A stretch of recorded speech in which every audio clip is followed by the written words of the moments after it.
3 weeks later, Admiral Jake Morrison stood in the command center of the captured Zephyrian flagship Void Render. The massive vessel now served as headquarters for the combined human and coalition forces occupying the former Zephyrian Empire. Through the main view screen, he could see dozens of ships from different species working together to restore order to the conquered territories. War Prime Thakmor was brought into the command center under heavy guard.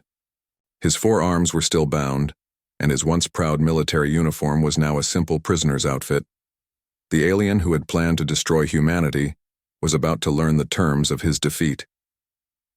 Lisa Grant sat behind a desk that had once belonged to Zephyrian admirals. Her torn diplomatic robes had been replaced by a clean military uniform that reflected her true role in human intelligence.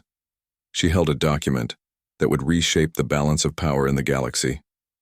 War Prime Thakmor, Lisa began, her voice carrying the authority of someone who spoke for an entire species. You are here to witness the signing of a new treaty, not the false peace agreement you plan to break, but real terms that will govern the future of this region of space.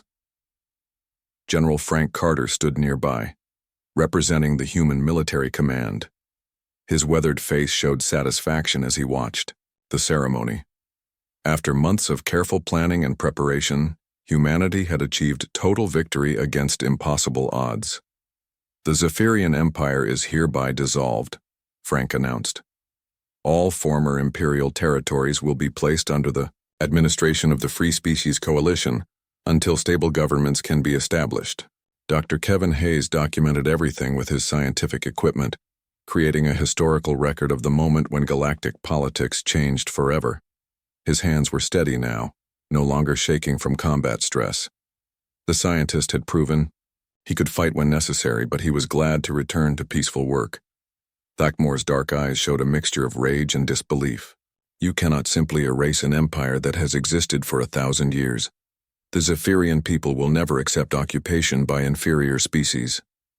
Captain Amy Foster stepped forward, her security team ready for any trouble. The Zephyrian people are already accepting it.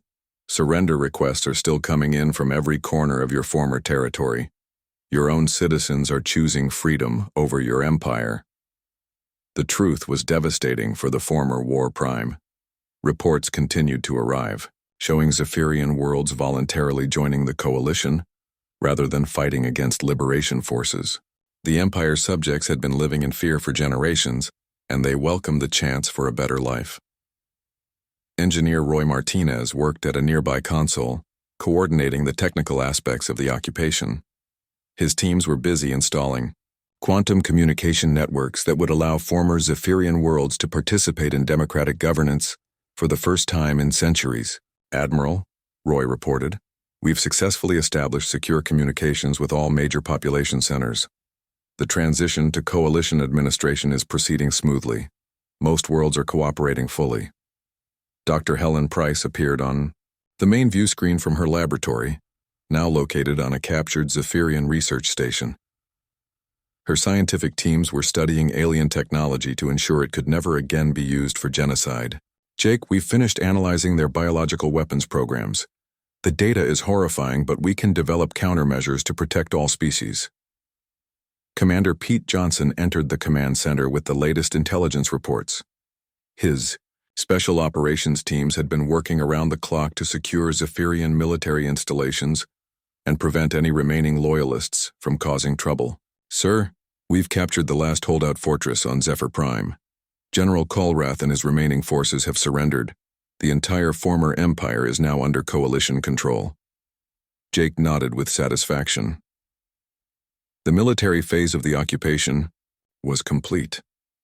Now came the harder task of building lasting peace. What about resistance movements? Any signs of organized opposition? Surprisingly little, Pete replied. Most Zephyrian military officers are actually relieved that the war is over. They were tired of serving an empire that demanded constant conquest. Many are volunteering to help with reconstruction efforts. Admiral Beth Parker joined the meeting via holographic projection from Luna Command.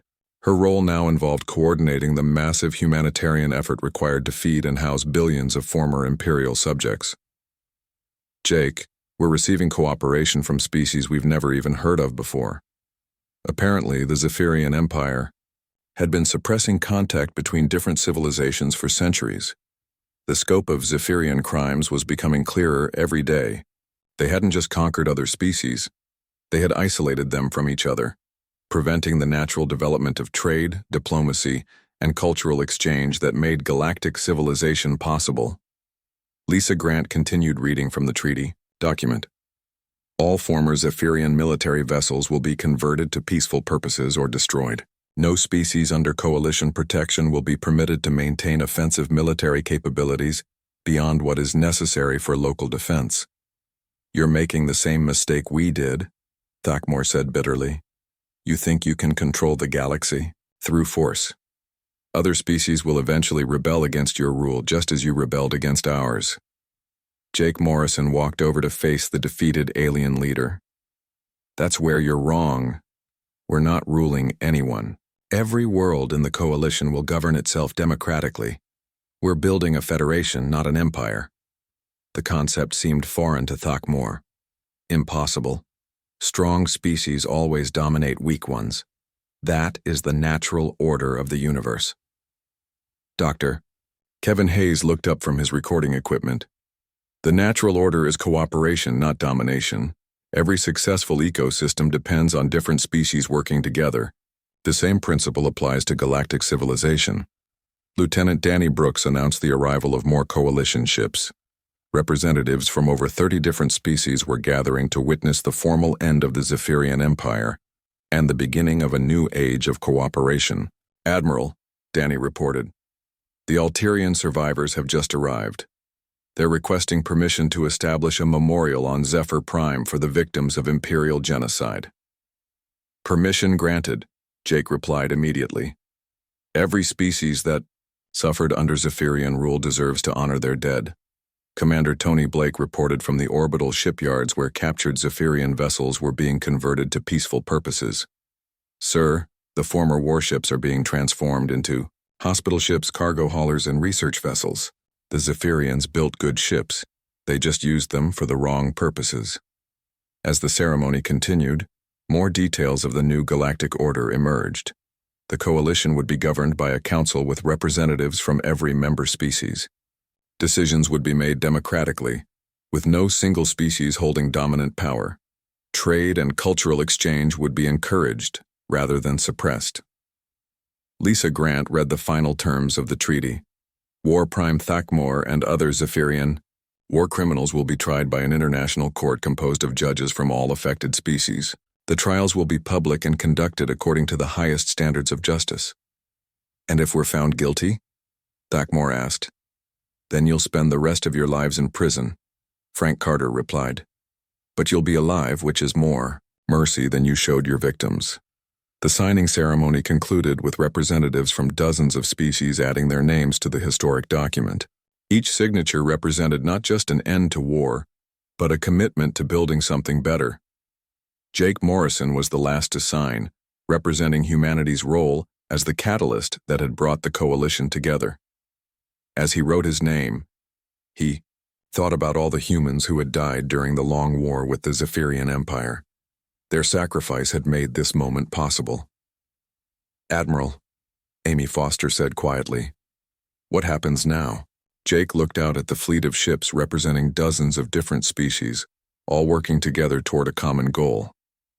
Now we prove that different civilizations can coexist peacefully. We build the galaxy we want our children to inherit. The war was over, but the real victory would come in the years ahead. Humanity had shown the galaxy that preparation and cooperation could defeat even the most ruthless enemy. Now they had to prove that the same qualities could build lasting peace. The final message broadcast throughout the former Zephyrian Empire was simple but powerful. The age of conquest is over. The age of cooperation has begun. War Prime Thakmor sat in the damaged crystal chamber with his forearms bound behind his back. His pale blue skin had turned gray with shock, as reports continued to flow in from across the Kepler system. Every few minutes, another Zephyrian ship fell silent, destroyed by the humans he had thought were helpless prey.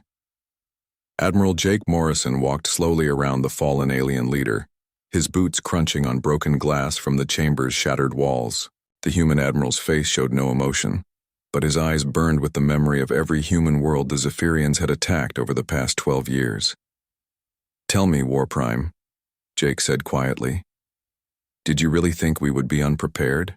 Did you believe humans would trust the same species that destroyed the Alterian Republic, the Vegan colonies, and the Centauri Federation?" Thakmor's dark eyes glared up at the human admiral. "Your species should have died with honor. We offered you a clean death through deception rather than the slow agony of total war. You have chosen suffering for both our peoples." Lisa Grant stood nearby, still holding her captured Zephyrian weapon. Her diplomatic robes were torn and stained with alien blood, but her voice remained calm and professional. "We chose survival. The same choice every intelligent species makes when faced with extinction." Dr. Kevin Hayes was documenting everything, with his scientific equipment, recording the first formal interrogation of a high-ranking Zephyrian military leader. His hands shook slightly as he operated the devices, still processing the violence he had witnessed and participated in. "How many ships did you lose today?" Jake asked Thakmor. The War Prime remained silent, but Veltar, his translator, was less resistant. The smaller alien's red stripes had faded to pink with exhaustion and fear. "Over 100 vessels destroyed or captured, perhaps 60 more damaged beyond repair. The fleet is broken." Captain Amy Foster entered the chamber with a full report from the orbital battle. Her security team had secured the entire facility, and human medics were treating wounded from both sides. "Admiral, space is clear of hostile contacts. The surviving Zephyrian ships have either surrendered or fled the system." "Casualties?" Jake asked. "Surprisingly light on our side. 14 dead, 37 wounded. Most of the casualties came from the initial surprise attack before our hidden defenses activated." Amy paused, then added, "The Zephyrians lost over 8,000 personnel. Their survivors are requesting medical assistance." Jake nodded. "Provide aid to their wounded. We're not barbarians, despite what they think of us." Meanwhile, throughout the Kepler system, human and coalition forces were discovering the true scope of the Zephyrian invasion plan. Commander Pete Johnson's special operations teams had captured intact computer systems from several enemy ships, revealing intelligence that shocked even experienced military officers. "Admiral," Pete reported over the communication link, "you need to see what we found in their databanks. This wasn't just an attack on humanity. The Zephyrians were planning to hit 17 different species simultaneously. They wanted to control the entire galactic sector." Engineer Roy Martinez was busy analyzing captured Zephyrian technology aboard the UES Horizon. His fingers flew over computer keyboards as he broke through alien encryption systems. "Sir, their ships use quantum processing cores that are decades ahead of our current technology. But their tactical software is actually inferior to human systems. They relied too much on overwhelming force and not enough on adaptive strategy." Dr. Helen Price joined the examination of alien technology through a secure video link from her laboratory on Luna. Her scientific team had been analyzing Zephyrian weapons and equipment captured during previous battles. "Roy, check their shield generators. I suspect they have a critical vulnerability in their power distribution systems." "Already on it," Roy replied. "You're right. Their shields are incredibly strong against energy weapons, but they have almost no protection against kinetic projectiles. That's why our railguns were so effective." Admiral Beth Parker coordinated the arrival of coalition reinforcements from her command center inside the asteroid. Ships from a dozen different species were jumping into the system every hour, bringing supplies, medical aid, and additional firepower. "Jake, we now have the largest multi-species fleet in galactic history. Over 400 ships from 15 different civilizations." The magnitude of the coalition response was staggering.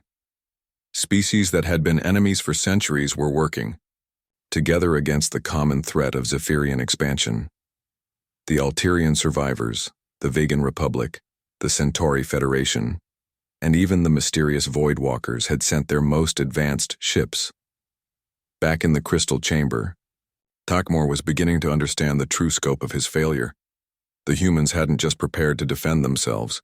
They had built a secret alliance that included every species the Zephyrian Empire had ever wronged. "Impossible," he whispered in his native language. "The coalition species hate each other. They have fought wars for thousands of years. They would never work together." Dr. Kevin Hayes looked up from his recording equipment. They learned to put aside their differences when faced with extinction. Humanity showed them that cooperation was more powerful than conquest. "We proved that different species could work together for mutual benefit." Jake Murphy, still maintaining his cover as a cultural attaché despite the revealed weapons, added his own observation. "Your empire made a critical error. You assumed that fear would keep other species isolated and helpless. Instead, fear brought them together." Lieutenant Danny Brooks entered the chamber with an urgent report.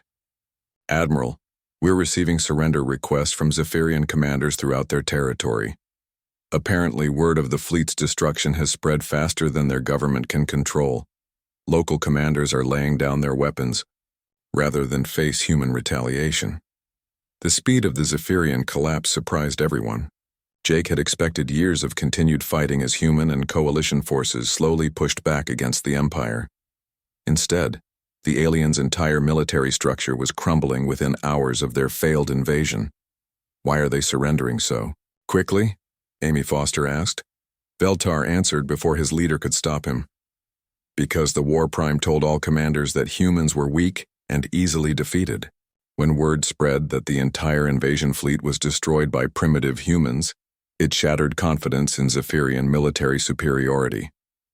Thakmor glared at his translator, but the damage was done. The truth was revealed. The Zephyrian Empire's power had been built on a foundation of fear and perceived invincibility. Once that perception was broken, their entire structure collapsed like a house of cards. Commander Tony Blake reported from Platform 7, where his crew was processing surrendering Zephyrian vessels. "Admiral, we have a problem. We're running out of space to hold all the prisoners. These aliens are surrendering faster than we can process them." Jake smiled grimly. It was a good problem to have. "Transfer the overflow to coalition ships. Make sure everyone is treated according to interstellar law." Dr. Helen Price's voice came over the communication system with a disturbing discovery. "Jake, our analysis of captured intelligence shows that the Zephyrians were planning to use biological weapons against civilian populations. They wanted to exterminate entire species, not just defeat them militarily." The news sent a chill through the human command staff. They had suspected the Zephyrians were ruthless, but the scope of their planned genocide was horrifying. Billions of innocent civilians across dozens of worlds would have died if the invasion had succeeded. Lisa Grant looked down at the defeated War Prime with new understanding. "You weren't just trying to expand your territory. You wanted to commit genocide on a galactic scale." Thakmor's silence was answer enough. His empire hadn't just been aggressive, it had been genuinely evil, seeking the complete elimination of all non-Zephyrian life in the galaxy. Jake Morrison made a decision that would shape the future of the galactic community. "Open a channel to all coalition ships.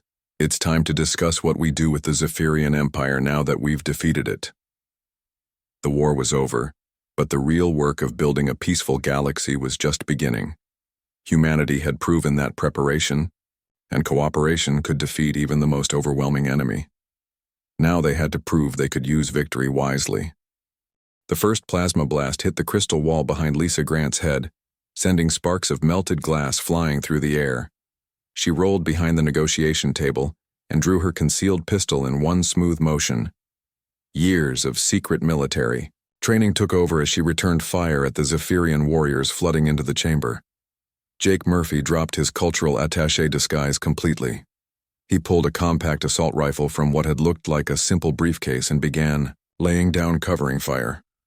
His shots were precise and deadly, each one finding its target among the attacking aliens. "Kevin, get down!" Lisa shouted to the scientist, who was still standing in shock at the sudden violence. Dr. Hayes dove behind an overturned chair, just as Veltar's curved blade whistled through the air where his head had been.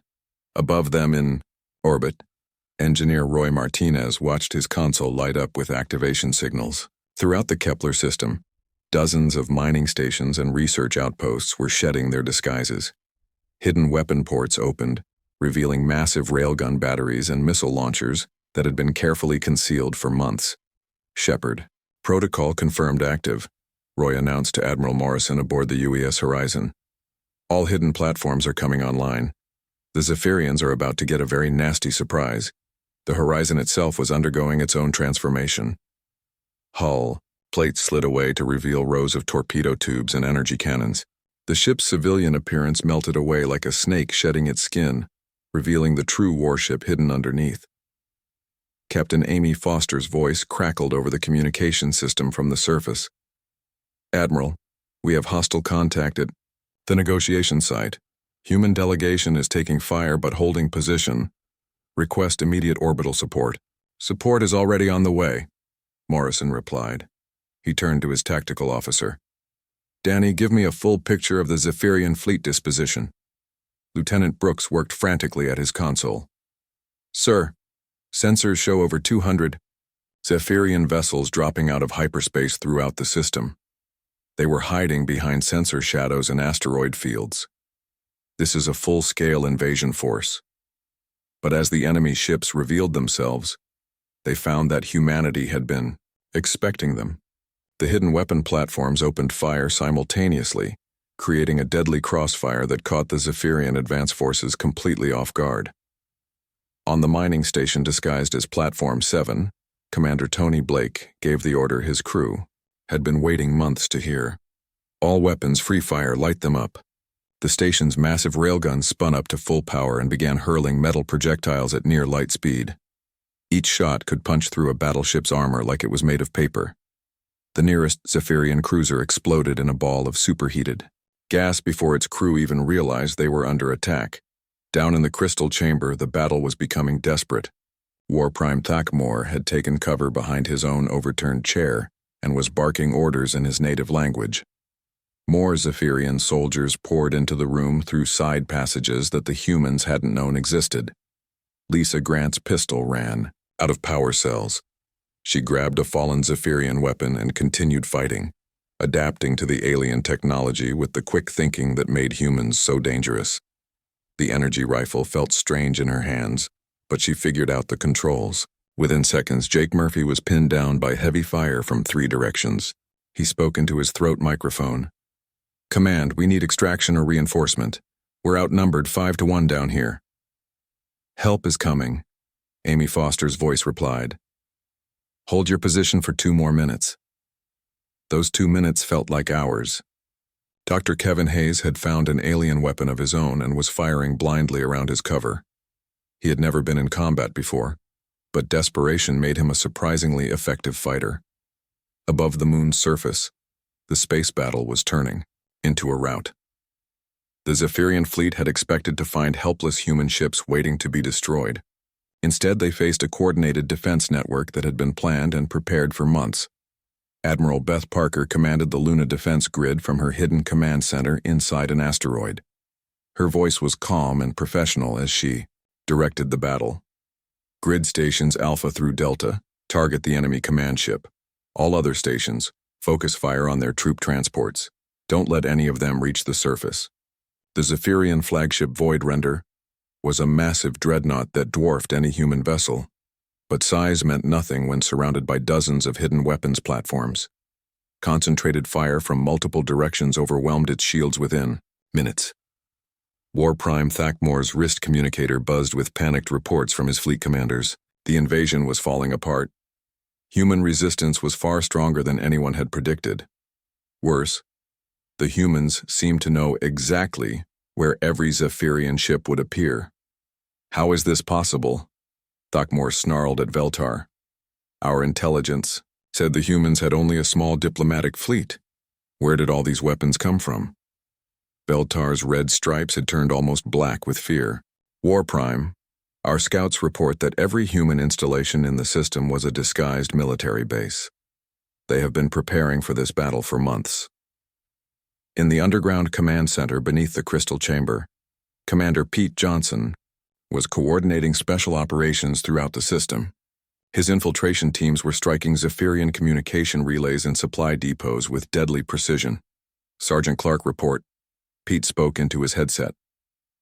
Nina Clark's voice came back steady despite the explosions in the background. "Charges. Detonated successfully, sir. Zephyrian Fleet Command has lost contact with half their ships. They're flying blind out there." Corporal Alex Stone added his own report. "Computer virus is spreading through their networks. I've gained access to their navigation systems.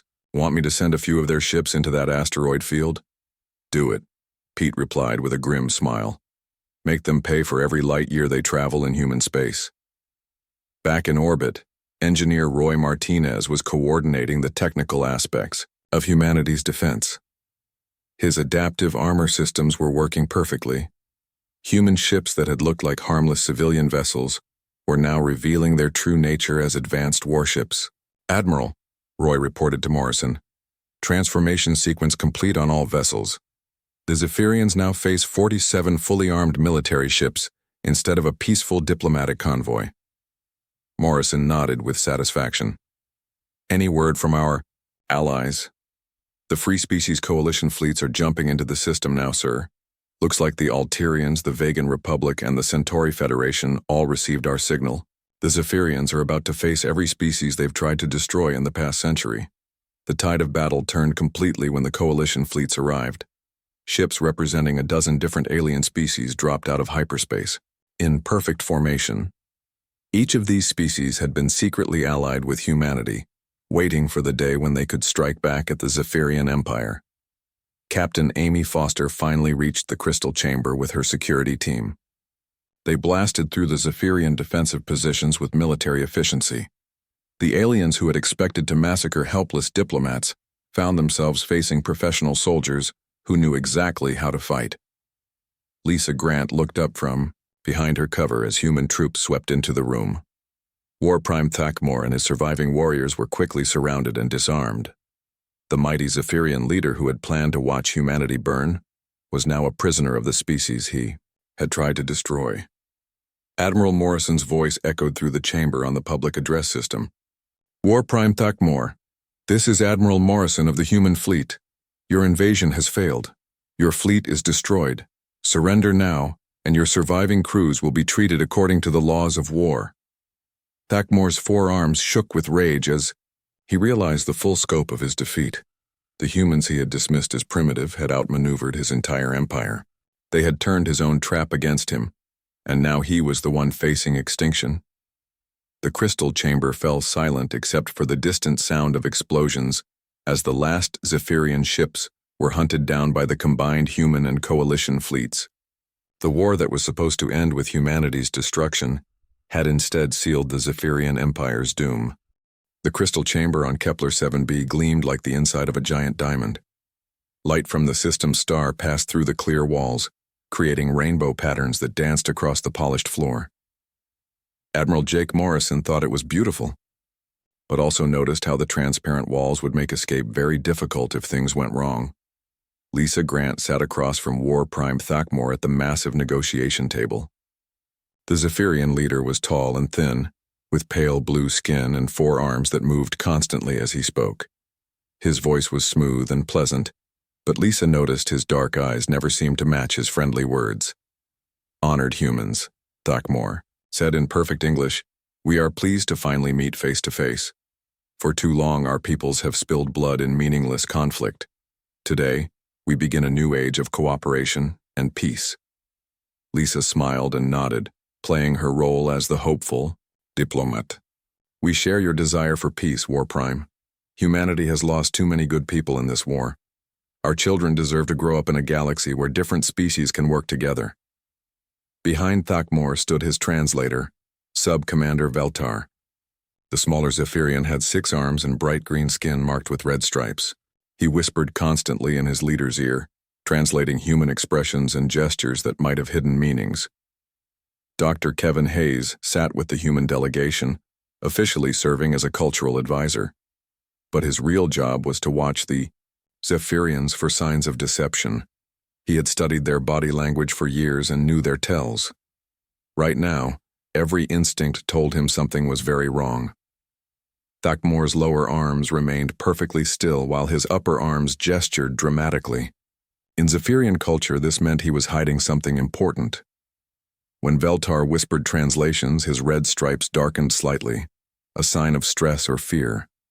Most disturbing of all, neither Zephyrian had performed the traditional greeting rituals correctly.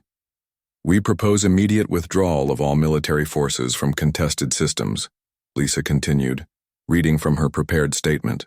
"Both species will establish neutral trading posts and share basic technologies for peaceful purposes." "Your terms are most reasonable," Thakmor replied, but Kevin noticed the War Prime's breathing had changed. Zephyrians breathed faster when preparing for violence. "We accept these proposals and suggest we formalize the agreement with an exchange of cultural gifts." Veltar stepped forward carrying a silver box decorated with strange symbols. "War Prime Thakmor presents this token of friendship and respect. Inside are examples of our finest art and music, along with a small device that demonstrates our commitment to open communication." Lisa accepted the box gracefully, but she felt a tiny vibration through the metal. Her years of secret military training made her suspicious of any device that hummed with energy. Still, she maintained her diplomatic smile. "We are honored by your gift," Lisa said. "In return, we offer recordings of Earth's greatest cultural achievements and a sculpture representing humanity's hope for the future." Jake Murphy, officially listed as a cultural attaché, stepped forward with humanity's gift. His real identity was classified beyond top secret. He was one of Colonel Susan Lewis's best operatives, trained to kill with his bare hands, but currently playing the role of a peaceful academic. Captain Amy Foster watched the ceremony from her position near the chamber's entrance. Her security team was spread throughout the building, officially there to protect both delegations equally. But Amy's people were really watching for signs of Zephyrian treachery. Through her earpiece, she heard Danny Brooks reporting from orbit. "Captain, I'm detecting unusual energy patterns from the Zephyrian gift box. The readings don't match anything in our database, but they look like some kind of scanning device."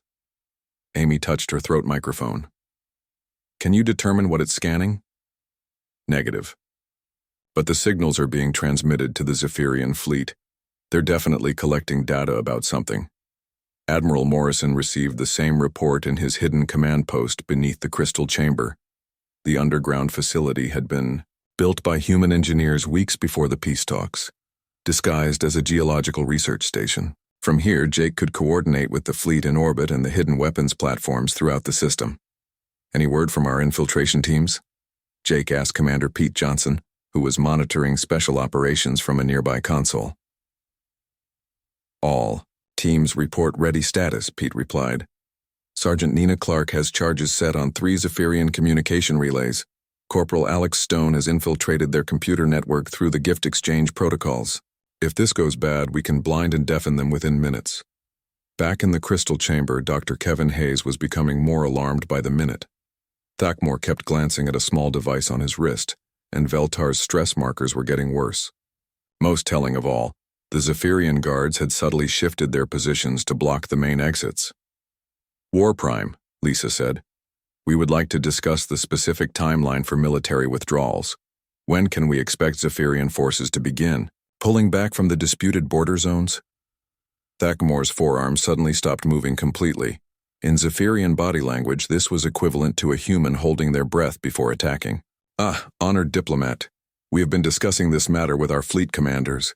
There have been some complications." Kevin felt his blood turn cold. The Zephyrian word Thakmor used for complications was actually a military term meaning enemy resistance. He was no longer talking about diplomatic problems, he was talking about combat operations. "What kind of complications?" Lisa asked, though she was already reaching slowly for the concealed weapon beneath her diplomatic robes. Veltar stepped closer to his leader and whispered urgently. Kevin caught enough of the words to understand the message. Zephyrian scout. Ships had detected human military installations throughout the system. Their surprise attack was being discovered. Thakmor's friendly mask finally slipped. His dark eyes became cold and calculating as he studied the human delegation. "It seems your species is not as peaceful as you pretend to be. Our sensors have found weapon platforms disguised as mining stations. Your civilian ships carry military-grade armaments. You came to these peace talks prepared for war. Lisa kept her voice calm and steady. We came prepared to defend ourselves, if necessary. The Alterian Republic trusted you completely during their peace talks. 3 days later, their homeworld was burning. The war prime stood up to his full height, towering over the seated humans. You dare to spy on the Zephyrian Empire? You dare to question our honor? We dare to learn from history, Jake Murphy said quietly, his hand moving to his concealed sidearm. Your empire has held peace talks with 6 different species in the past century. None of those species exist anymore. Thakmore's face twisted with rage. Inferior species deserve extinction. Your kind is too violent, too unpredictable to share. The galaxy with civilized beings. We offered you the honor of peaceful surrender, but you have chosen the path of resistance. Kevin Hayes stood up slowly, his scientific equipment forgotten. You never intended to honor any peace treaty. This was all a trap to eliminate human leadership, while your fleets attacked our defenseless colonies. Veltar drew a curved blade from beneath his robes. The time for deception is over. You will witness the destruction of your species before you join them in death. Lisa Grant's hand found her plasma pistol, just as Zephyrian warriors burst through the chamber's side entrances. The aliens had been waiting in hidden positions throughout the building. But as the first shots were fired, they discovered that the human delegation was far from helpless. Admiral Morrison's voice echoed through hidden speakers as emergency alarms began to sound. The shepherd guards his flock. All units. Shepherd. Protocol is now active. Show them what happens when you threaten humanity. 6 months earlier, General Frank Carter stood in the secret meeting room deep beneath Luna Command. The room had no windows, only gray walls lined with computer screens showing star maps and fleet positions. Around the large metal table sat 20 of humanity's most important military leaders, scientists, and intelligence officers. Ladies and gentlemen, Frank began, his weathered face serious in the dim light. We have a problem. Our spies in Zephyrian space have sent us disturbing news about these so-called peace talks. Colonel Susan Lewis opened a thick file folder. Her red hair was pulled back in a tight bun, and her green eyes showed no emotion as she read from classified reports. Intelligence suggests the Zephyrians have used peace negotiations as traps before. 3 different alien species agreed to meet them for talks. All 3 species were wiped out within a week of signing treaties. A murmur went around the table. Dr. Helen Price, the military's chief scientist, leaned forward. Her lab coat was stained with chemical marks from her latest experiments. Are we certain about this information? Our source is reliable, Susan replied. Agent Martinez has been undercover in Zephyrian territory for 2 years. He's seen the records himself. The pattern is always the same. Peace talks, exchange of gifts, then sudden attacks on defenseless worlds while the leadership is trapped. At the negotiation site, Engineer Roy Martinez, no relation to their spy, studied the technical data on his tablet. His thick fingers moved across the screen as he reviewed ship specifications and weapon capabilities. If this is true, we need to prepare for the worst while hoping for the best. What do you suggest? Frank asked. Roy stood up and walked to the main display screen. With a few button presses, he brought up images of human ships and space stations. We implement the Shepherd Protocol. Every vessel that goes to these talks gets secretly upgraded with hidden weapons. Every mining station and research outpost in the Kepler system becomes a disguised military base. How long would that take? Asked Commander Pete Johnson. The special operations leader had scars on his face from his last mission behind enemy lines. His brown eyes studied the star charts carefully. 3 months for the basic conversions, Roy replied. But we'd need to be very careful. The Zephyrians have good sensors. If they detect our preparations, they might attack early or call off the talks entirely. Dr. Helen Price spoke up again. I've been working on adaptive armor technology. We can make civilian ships look completely harmless while hiding military-grade weapons inside their hulls. The transformation can happen in under 5 minutes when needed. Frank nodded approvingly. What about personnel? We can't send our best diplomats into a death trap, but we also can't risk the Zephyrians detecting military officers posing as civilians. That's where my people come in, Susan said. She pressed a button on the table and holographic images appeared showing various human faces. These are our best undercover operatives. They've been trained in both combat and diplomacy. They can negotiate treaties in the morning and fight their way out of ambushes in the afternoon. One of the faces belonged to Lisa Grant, though her file showed a different name. Her real identity was classified at the highest levels. She had spent 5 years learning Zephyrian culture and language, while also training with special forces units. What about the regular crew members? Asked Admiral Beth Parker, who commanded the Luna defense grid. Her silver hair reflected her 30 years of military service. We can't fill every ship with secret agents. Roy smiled for the first time during the meeting. We don't have to. Every person we send will be a volunteer who knows the risks. Civilian engineers, scientists, and even cooks who have military backgrounds. The Zephyrians will see harmless support staff, but every single human on those ships will be capable of fighting if necessary. Frank studied the faces around the table. These men and women represented humanity's best hope for survival. How do we coordinate all of this without the Zephyrians finding out? Dr. Helen Price pulled out a small device that looked like a standard communication unit. Quantum entanglement communicators, completely undetectable and impossible to jam. Every ship, every hidden base, every operative will be connected through an invisible network. Commander Pete Johnson leaned back in his chair. What about backup plans? If the talks fail and fighting starts, how do we make sure our people survive? Multiple escape routes, Susan replied. She brought up detailed maps of the Kepler system. Hidden supply caches, secret bases on asteroids, and emergency extraction points throughout the system. Even if the main fleet is destroyed, our people will have ways to fight back or get home. The room fell silent as everyone absorbed the scope of the operation. They were planning for a diplomatic mission that might turn into the largest military operation in human history. There's one more thing, Frank said quietly. We need to consider what happens if we're wrong. What if the Zephyrians really do want peace? We can't let our preparations sabotage genuine negotiations. Roy nodded. All our hidden weapons will remain hidden unless we're attacked first. Our operatives will try their best to make real peace. The Shepherd Protocol only activates if the Zephyrians break faith first. Dr. Helen Price added, and if we are wrong, if they really want peace, then our preparations will just be insurance we never had to use. Better to have weapons and not need them than to need weapons and not have them. Commander Pete Johnson stood up. How many ships are we talking about? How many people? Susan consulted her files. 47 vessels of various sizes, from the main diplomatic ship down to small research shuttles.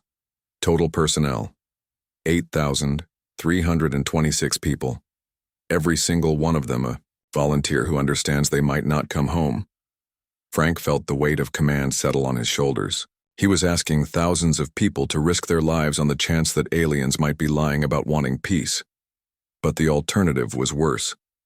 If the Zephyrians were planning a trap and humanity wasn't ready, entire worlds could fall. One final question, Admiral Beth Parker said. What do we tell the families? How do we explain why their loved ones are going on what looks like a simple diplomatic mission, but might turn into a war? Frank had been dreading this question.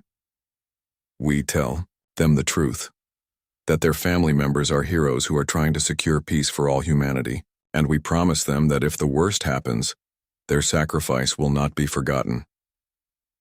The meeting continued for 3 more hours as they worked out the details of the most complex deception in human history.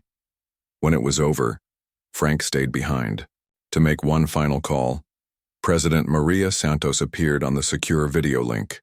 Her tired eyes showed the strain of leading humanity through its darkest hour. General, do you really think this is necessary? Madam President, I hope I'm wrong about everything. I hope the Zephyrians really do want peace, but if they don't and we're not prepared, it could mean the end of human civilization. The President was quiet for a long moment. You have my authorization, General. May God help us all. Admiral Jake Morrison stood on the bridge of the UES horizon, watching the distant moon of Kepler 7b grow larger on the main screen. The silvery surface reflected light from the nearby star, making it look peaceful and welcoming. Jake wished he could feel the same way about this mission. "Admiral, we're receiving the welcome signal from the Zephyrian fleet," reported Communications Officer Danny Brooks. His young face showed concern as he read the incoming data. "Their ships are big, sir. Much bigger than our intelligence," reports suggested. Jake nodded slowly. He had expected this. The Zephyrians always like to show off their power, even during peace talks. Behind him, Chief Diplomat Lisa Grant checked her notes one final time. She wore the formal blue uniform of the Diplomatic Corps, but Jake noticed she kept her hand near the small device on her belt. Old habits died hard. "How many ships are we looking at, Danny?" Jake asked. "Sensors show 47 vessels in the Zephyrian formation. Most of them are cruiser class or larger." Danny paused, then added quietly, "Sir, that's enough firepower to glass a small planet." Dr. Kevin Hayes looked up from his science station. The xenobiologist had been studying Zephyrian culture for years, preparing for this moment. His gray hair was messy from running his hands through it, a nervous habit Jake had noticed during their journey. "Admiral, I've been reviewing their diplomatic messages again," Kevin said. "Something feels wrong about their language patterns.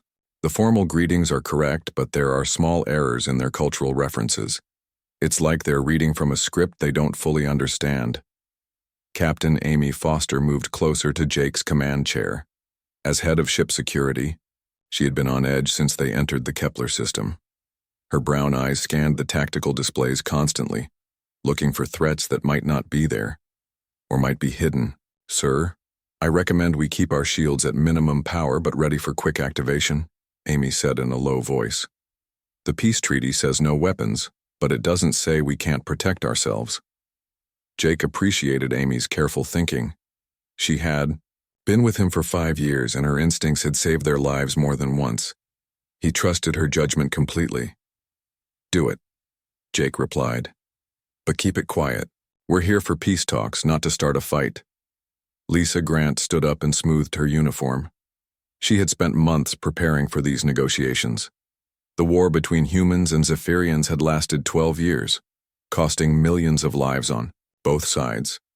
If these talks succeeded, it would mean an end to the killing.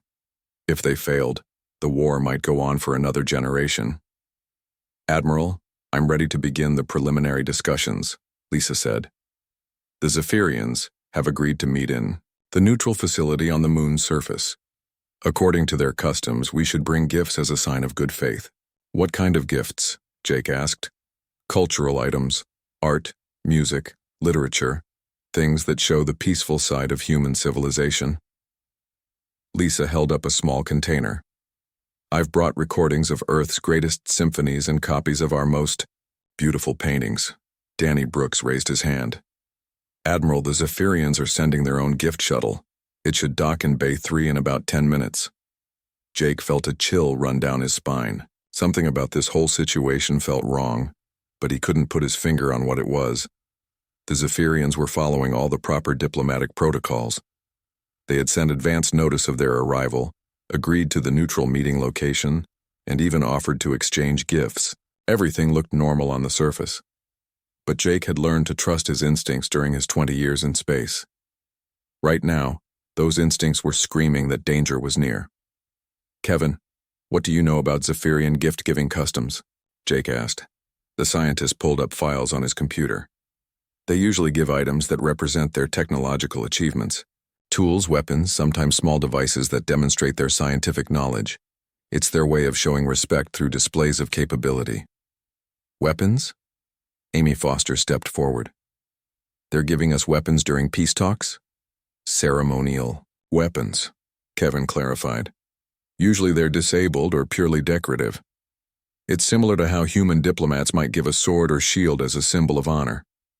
Jake wasn't convinced. In his experience, the Zephyrians rarely did anything for purely ceremonial reasons.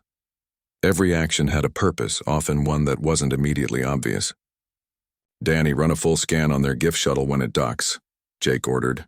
"I want to know everything about what they're bringing aboard." "Yes, sir," Danny replied, his fingers dancing across his control panel. The next few minutes passed slowly. Jake watched the tactical display as the Zephyrian shuttle approached their ship. It was small, carrying only a few passengers and their gifts. Nothing about it seemed threatening, but Jake's unease continued to grow. Amy Foster checked her security. Reports. All human personnel are accounted for, Admiral. We have guards stationed at every critical system and our emergency protocols are ready if needed. Good, Jake said. I hope we won't need them, but it's better to be prepared. Lisa Grant gathered her diplomatic team. Besides herself, the group included 3 cultural experts, 2 translators, and a communications specialist. They would be humanity's voice in the most important negotiations in recent history. Remember, Lisa told her team, we're not just representing Earth. We're speaking for every human colony, every family that has lost someone in this war. These talks have to succeed. Jake understood the pressure Lisa was feeling. The entire human species was depending on the success of these negotiations. But as he watched the Zephyrian fleet on his screen, he couldn't shake the feeling that they were walking into a trap. The Zephyrian shuttle docked with a soft thud that resonated through the ship's hull. Jake took a deep breath and prepared to meet their guests. Whatever happened next, humanity would face it with dignity and strength.